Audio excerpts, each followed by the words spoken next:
Good morning, everyone. Jim Laird joining you live from the Hilton Hotel in downtown Managua, otherwise known as the Princess Hotel. It is the nicest hotel in Nicaragua, in Managua, I believe. The only 4 or 5-star hotel, and it's less than $100 a night. So that's nice. After my insane trip, I figured I would take a couple days here in Managua. I got in late Friday night, like midnight, 1 o'clock in the morning, which actually worked out to my advantage. I'll get into that in a minute. I got in late Friday night, and I figured I was hoping to get in earlier on Friday, but it just didn't work out that way. I have some business I need to take care of at the Canadian Embassy in Managua, so I figured instead of driving all the way to Grand Pacifica and then having to come back to Managua, I would just stay and get rested for a couple days here in Managua since it's so cheap. I would do that and then go to the Canadian Embassy Monday morning and then drive out to Grand Pacifica. And then I didn't want to get into Grand Pacifica really late because there's not a lot of people there. There's one security guard, and who knows, like getting into my place and all that sort of thing. I wanted to roll in during the day where it's a lot easier to get help where to go. It's a really big property. So, yeah. And I wanted to make sure the guy that I'm renting from is available to help me get rolled in. So I figured I'd stay here for a couple days. There's a gym right across the street. I'm going to go work out. It's Sunday today. And I'm going to go get a lift in. And it's been great. The pool, I'm out here by the pool. The pool is incredible. It's a big pool, and essentially the whole pool is a cold plunge. I mean, it's probably, I'd say probably maybe 60 degrees. But it feels even colder because it's so hot. But I've never seen a pool this big be like a cold plunge, essentially. So I got in there yesterday. I was like, whoa, maybe it's a little warm. Maybe I don't know what the temperature is exactly, but it feels like a cold plunge, especially with how hot it is here. The sun is very intense. And I spent a lot of time outside yesterday walking around. And when it came time for bed, I was ready for bed. When you have that much intense sun during the day, and when it's time to go to sleep, you go to sleep. And so I ended up getting in late Friday night. The Honduran border was an absolute nightmare. Like, I mean, nightmare. I showed up early there. I didn't get on the road. I stayed a couple days at a place that allowed dogs to kind of get myself resettled after my crazy trip through El Salvador and Guatemala, which I essentially did in a 24-hour period nonstop. So I wanted to take a couple days to reset and get myself in a better place, which I'm glad I did. So I didn't end up leaving as early as I'd like to, but it ended up working out to my advantage. The Honduran border is chaos. One of the things that's about these borders that are so confusing, even for the locals, is they're not labeled very well. Like, there's no real signs that tell you exactly where you need to go. And so I used a helper, which was good. These guys are really, we call them fixers. They're really aggressive, and they kind of have a kickback deal with the border agents. So if you're not careful, you can really get ripped off. On the front end, I got ripped off a little bit. I overpaid a little bit, but it was worth it because he got me to the front of the line. He got all the work done for me. I was standing in line to get my stamp on my passport, and he went around and got my vehicle taken care of. He got my dog taken care of. He got all that stuff done for me. He did a couple extra things that he didn't need to do to get more money out of me, which is fine. But I kind of learned that, and I was like, okay. And then he basically is like, I'm going to have my guy help you on the other border, which the other border, the Honduran border, when you come in, you need to get a tip for your vehicle. You need to get exiting El Salvador was really easy. Well, it wasn't really easy. I had a problem with my vehicle, but I just ignored that because I'm not going back into El Salvador. So you get an exit stamp on your passport, you cancel your tip, and then you just move on to the next country where you need a new tip. You need, in Guatemala, you need a tip for your vehicle, and there was a fee for that. And then that wasn't Guatemala, Honduras. Thank you. Honduras, they didn't search my vehicle at all. Guatemala, they ripped my vehicle apart. The lines were, there was 500 people in line. And so he did get me to the front of the line. I got a lot of really nasty glares, but I did get a lot of help from people standing in line. They were very nice. But I went to the front. I got to the front of the line, but it still took like an hour to get my passport stamped. And then he basically gave me all my papers and got me through. And then of course he's like, well, I asked him up front, like, what's your price? And he kept ignoring what's your price. And so he got me through. I ended up paying him a little more than I wanted to. It's totally fine. I'd have probably been there for 8 hours if it wasn't for him. So, that's fine. He's just trying to make a living. That's the way I look at it. So that was an absolute nightmare. The Honduran border was the worst so far. So I go through Honduras. I get through Honduras. The roads, they're okay. Not the worst, not the best. It was a really short drive to Nicaragua. I will say, people say the Nicaraguan border is the worst. Well, I had some luck too.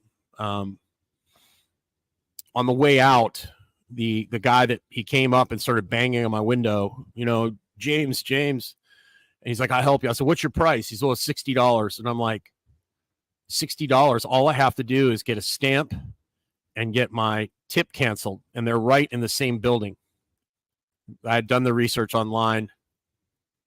And so I go in there, I get those done. He's following me around. He's like, no, you need to get your dog canceled and you need to get photocopy. And I looked at the lady and I said, is this true? And she looked down first. So she basically acknowledged that she's about to lie. And then she looked up at him and then looked back at me and said, see. So he took me over to the vet guy and he stamped my vet thing, which I didn't need. And then he said, you need copy. He looked at him and I looked at him. I said, I don't need a copy. And he looked down again and he looked at him and the guy's like, copy.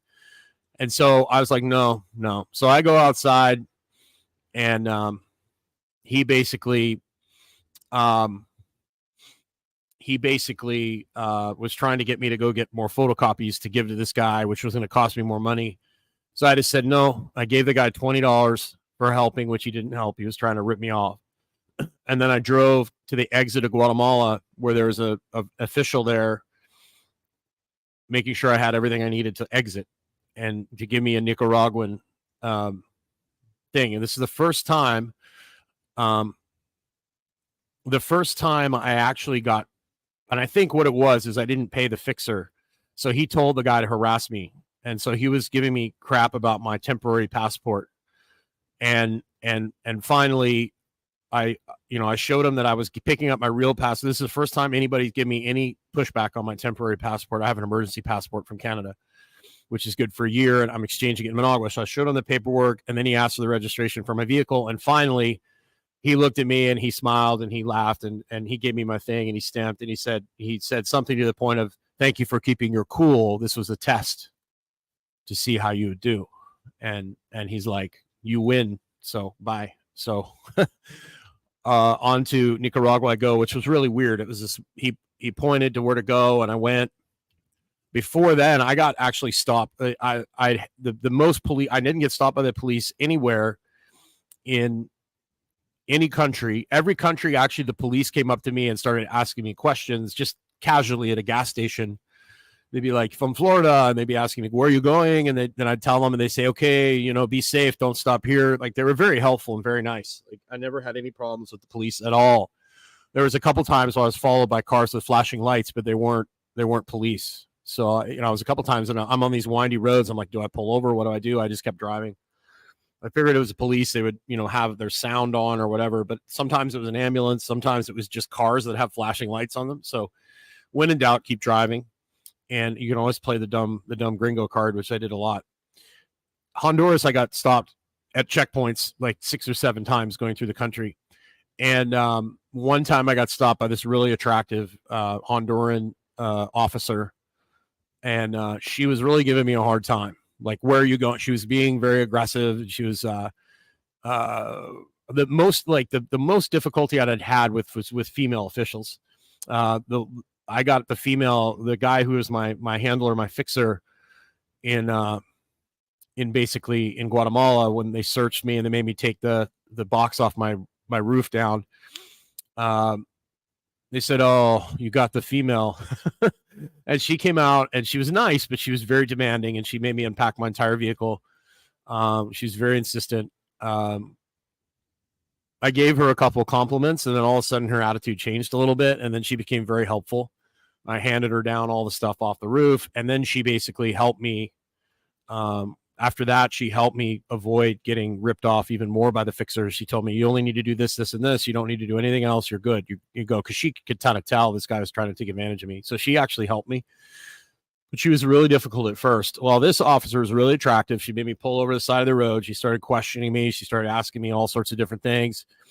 And it wasn't going well. And then she had her nails done in like the fancy nail stuff. And I just was like, let's try a little different approach here. So I basically wrote into translator, like, "I really like your nails. They're really pretty."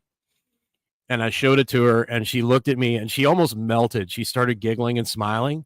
And she's like, "Thank you so much. I'm really glad you noticed them." And then she said a couple more things, and she says, "Have a really nice day. Thank you for making my day," and sent me on my way. So I was like, well, it wasn't going well. So I figured I'd pull out the little flirtation there, and that actually really worked. And her attitude totally changed after that. So it was really interesting to see that. And then I went to Honduras to exit, and then I went from El Salvador to exit into Honduras, and that's where the nightmare began. And Honduras was the worst border of all of them. So in this, you've just got to understand, you've got to be patient. You've got to not lose your cool. It's going to be difficult. It's unorganized. A lot of it's unorganized on purpose, so they can get money out of you, essentially. All these workers at the border, particularly Guatemala, Honduras, not so much El Salvador, are there because they're making more money for them and for the border people. Because I imagine they don't get paid a lot. So I understand. It's I don't think it personally. So Nicaragua was supposed to be the worst border ever. I found it was the best organized, and I also had a gift from God too. After the Honduran nightmare, I was driving down the road. I was like, "Lord, if this is where I'm meant to be, could you please make this last border easier?" And He answered my request. I pull in. It's very well organized. It's clear where you park. I came in on the border to the west. The Guatemala, the Honduran border and the Nicaragua border on the other side, that's more eastern, they said is bad because it's all outside. But I came in late. I was like, okay, so it was like 7, 8 o'clock at night. And I was like, this is either going to go really good or really bad. There was nobody there. There was only few people there. Everything's in one building in a line. Whereas a lot of the other countries, you have to like get a stamp here and drive 2 kilometers down the road, get a photocopy, come back. I mean, that's why the fixers are needed, because they go do that for you. You don't want to have to do that yourself. And then you park the car, and then they watch your car for you. So I mean, it's set up for extortion, but the Nicaraguan border is not, and there's no fixers on the Nicaraguan side at all. And the Nicaraguan officials were very nice. They were the most polite out of any of the officials and the most professional out of any of the officials that I had gone through. They were very kind and very understanding, and they most of them were laughing at me trying to understand what they were trying to say. So I go into the first line, which is basically enter your information, who you are, why you're here. And then you go to the next line, which is basically pay your $12 or $13 to get into the country. And then you go to the next line, which is basically inspection of your vehicle. When I was in line to pay, a gentleman walks up to me and goes, "I can help you." And I said, "That would be great." He says, I'm from Nicaragua, and I went to school in America, and I went to America, and I didn't know any English. I knew hello, goodbye, thank you, and where's the bathroom? And that's essentially, well, I'm a little beyond that, but that's essentially where I am. So this guy and his wife is Honduran. They stayed with me through the whole process. And I tried to pay him. He actually got my number from him. I'm going to bring him out to Grand Pacifica and pay until I told him I would put him up at Grand Pacifica for a weekend for him and his wife. He literally stayed with me the entire process. It took about 2.5 hours. And he went window to window with me and helped me. And he's like, I know what it's like to be in another country where you don't speak the language. And he says, I'm going to help you because people helped me when I was in America. And I was like, oh my, here's my sign from heaven. So I go and we go to get the inspection, and I'm freaked out because I've got some prescription drugs with me. I've got, tons of computer equipment, and I've heard nightmares.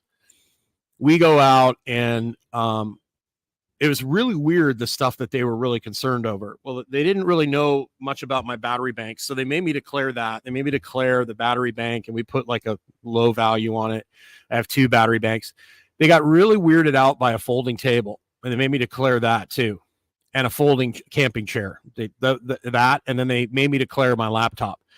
They didn't search everything, but they picked out several bags to search. And one of them was one I had prescription, my HRT stuff in, and I was worried about them kind of freaking out about that. It went through the scanner, nothing, no problem. I didn't even look a blink an eye.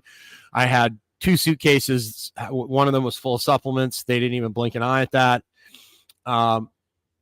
They flagged my workout bag, and they wanted me to take the steel ramps out. I have the steel ramps to squat on. And they were like, what are these? And I stood on them, and I started doing squats, and they started laughing. And they were like, oh, macho, workout gym. And so they're all there laughing. And then, the dog helped me too. They are scared to death of pit bulls. So I said, a perro, the perro, they got a dog, right? And so, okay, the perro. So I opened the door, and they go, oh, pit bull. And so they all jump back. And so they were fascinated with my fridge that I had in the vehicle. They made me declare that. So when I leave the country, I have to bring those items with me, or I'll have to pay a tax on them. I'll have to figure out, I have to leave every 90 days to get until I become a resident. So we'll figure it all out. But then we went and took care of the dog, and I had to bring the dog in to be inspected. And everyone was like, literally, people were grabbing their children and running to the walls, and Rommel's just sitting there wagging his tail. And and the official's like, that's okay. I've seen enough. And I was like, so I bring the dog back to the car. I get my stuff back in the car. I get the car checked out, and we go to exit, and the dog, car, it was all in a line, all indoor air conditioning, which is phenomenal. Do not cross into Nicaragua don't go Guatemala, Honduras, Nicaragua. You definitely want to go through El Salvador. Honduras is a nightmare. I mean, absolute nightmare. The worst border of all of them. And then after that, it was really weird. I had to buy Nicaraguan car insurance, which was like $12 for a month. And so I wouldn't have found it on my own. So he drove in, and it was a little shack on the side of the road in a little village. It was just a lady sitting there with her baby with a receipt book. And I gave her $12. She signed it and gave it back to me. And that was it. I was on my way. So I went, and basically I drove. It was about 2 hours from the border to Managua. I decided early in the day I was going to stay at the Hilton just to kind of rest. I rolled into Managua about 1 o'clock in the morning. And the roads are really good. The best roads I've seen so far, except for about a 50-mile stretch where there were some massive, massive holes. But other than that, it was great. And there was nobody on the road. Like, everything shuts down in Nicaragua early. So I had plenty of gas, which was good. I had to stop. There was a 24-hour convenience store. I had to get teeny bit of caffeine to help me finish, because I was exhausted at that point. So I took a little bit of caffeine in and got it moving around, and I made the drive, and I got here to Nicaragua. Checked into the Princess, great hotel. I mean, it's really nice. I mean, it's so cheap compared to the U.S. I mean, everything is half the price. So staying even here at the hotel, eating at the restaurants, the average meal cost me like $20, so, and Managua's nice. I mean, it's just like most Central American cities. There's a lot of trash, but I mean, everything's gated. They've got armed security everywhere, but I mean, it should be like that in Chicago, San Francisco. Anyways, there should be armed security everywhere, keeping things in check. So, I mean, you feel really safe, because I mean, there's tons of that kind of stuff. So, if you're going to do this trip, 1, be patient. 2, understand you're going to get ripped off. Just try to limit that, and be careful. Don't be an asshole, because if you're an asshole, those fixers know the border agents, and they can make your life miserable. And they know the police probably too. So don't be an ass. If you do get ripped off, handle it however you want to handle it. But I looked at it like, you know what? If I pay an extra $50, $100 to make my life easier, that's fine. Because you don't want to be run over. I was not by any means easy to deal with. I mean, I argued with him a little bit in a polite way, but in the end, I paid him, except the guy going into Nicaragua, the Honduran exit guy. I only gave him $20 because it's just like, look, dude, you're trying to rip me off, and I've already been ripped off once today. I'm not going to get ripped off again. But you don't know who they know. They might know police, and you could end up getting really harassed. So even if you do end up paying a little, just expect to pay more than you'd think. If you go in with that attitude that the system is kind of rigged, and you just kind of accept that, this is not the place to take a stand. You kind of have to accept the rules and way things are, especially since you're coming in from another country. That's the one thing about Nicaragua too, is like very clear, do not get involved in the politics because you will get run over. And from what I've seen, I don't really have any problems with the politics of what I've seen so far. And from what I've heard from other people, they pretty much leave you alone if you just keep your nose clean and you don't take jobs from the Nicas, okay? From the Nicaraguan people. They'll let you do pretty much whatever you want as long as you don't speak out publicly against the government, and as long as you don't take jobs from Nicaraguans, they leave you be, which I'm totally fine with. So you don't move here to be a political activist. You move here to mind your business, and you do move here because there's more freedom as far as your ability to make choices, and they just don't have the technology to run your life or control your life like they do in the United States. With the click of a button, they can close your bank account. They can't do that here. So that's essentially the trade-off you're making. But overall, I loved the trip. It was a blast. I met a lot of great people. I got to talk, but it's really weird. Like yesterday, there's a big mall. The biggest mall in Nicaragua is across the way. And I went across and I walked through the mall, and it was really interesting because a lot of the people were like staring at me or pointing at me. There was a lot of that, like big gringo with tattoos. They're like, they just don't know what to deal with me. There was a lot of people staring. There was a lot of people would look at me and kind of glare at me, and I would say buenos dias or hello, gracias.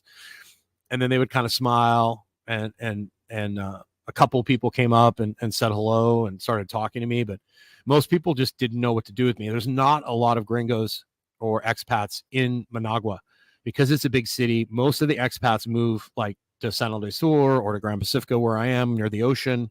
They go to Leon. There's not a lot of expats here because I'm the minority here in a big way. And so I just try to be as friendly as I can. I say hello to everyone, even if they don't say hello to me. I had to go to the ATM yesterday right next to the hotel. I had Rommel with me, and there was dogs in the ATM area, and they were all there was like 4 or 5 of them, and they were all coming up to me barking, and the security guy came over and got them all away, and I thanked him. He was very helpful. So so far, the Nicaraguan people have been the best out of all the people I've dealt with on my way down here. Road-wise, the Mexico and El Salvador had good roads. Nicaragua has good roads. The road to Grand Pacifica is a little rough, but the main roads going in Managua are good. Guatemala roads are horrible. The Honduran roads are decent. Guatemala is by far the worst roads that I had to deal with, and the worst traffic by far. Guatemala, I did it at night so I could get through it. And coming into Nicaragua was great at night because there was no one on the roads. I was there by myself, and I could take my time. I wasn't in a rush. I didn't have big 18-wheelers like rolling down on me. Everything closes here early. When the sun goes down, things close. Things are not open late. Maybe some of the bars and stuff, but that's it. Overall, it was a great trip. Obviously, a charter would have been much better, but you know what? I'm glad I got to experience this once. And I'm glad I'm able to share my experiences with other people. And I tell you what, it's a once-in-a-lifetime trip. I wouldn't want to do it again. If I had to do it again, I would. But it's just, you got to understand, it's going to be disorganized, it's going to be chaotic, and it's not going to take time. And if you go into it with that attitude, you'll be totally fine. But if you're impatient, if you get upset easily, do not do it. And if you aren't somebody that can highly focus while you're driving for long periods of time, don't do it. You cannot be on your phone. You cannot be distracted. You have to be 100% in the moment, and it's exhausting.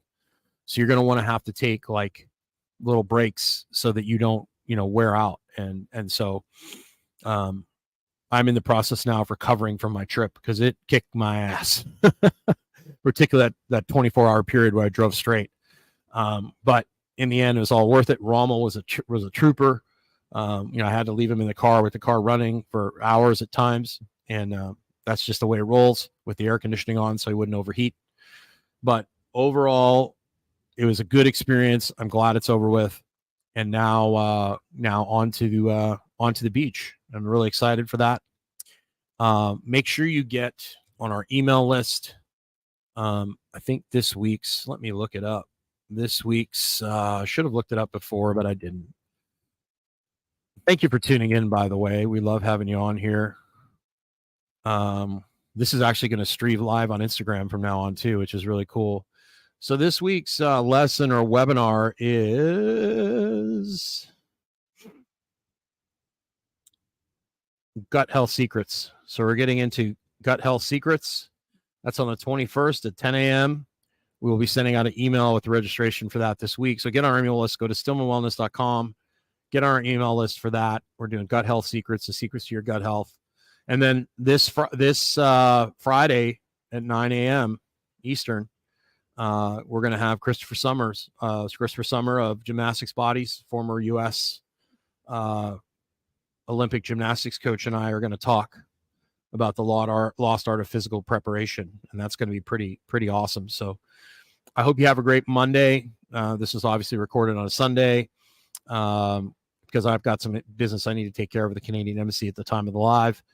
And tomorrow we'll be joining you, unless I have some sort of complication with internet. We'll be joining you from my tiny home on the beach in Nicaragua at Grand Pacifica. And if you're interested in hanging out with Dr. Stillman and I, there's still some space available for that. That's actually January 6th. You can email me if you'd like to learn more about that. Jim Laird at Stillman Wellness, or Jim Laird at stillmanmd.com is my email address. So you can email me there, or you can, write a message in the comments that you're interested in our retreat. You're going to get to have a whole week with Dr. Stillman and I with like tons of one-on-one attention at one of the most beautiful surfing resorts in the world. And you'll love it. And airfare from Miami to Nicaragua is pretty cheap. So it's a great time. So we look forward. Hopefully you'll come on down, give yourself a late Christmas present, and hang out with Dr. Stillman and I and get tons of attention from us. So that being said, I hope you guys have a great day. If you have any questions about my adventures down here, I'd be happy to answer them for you. And take care. Make sure you take time to get outside today.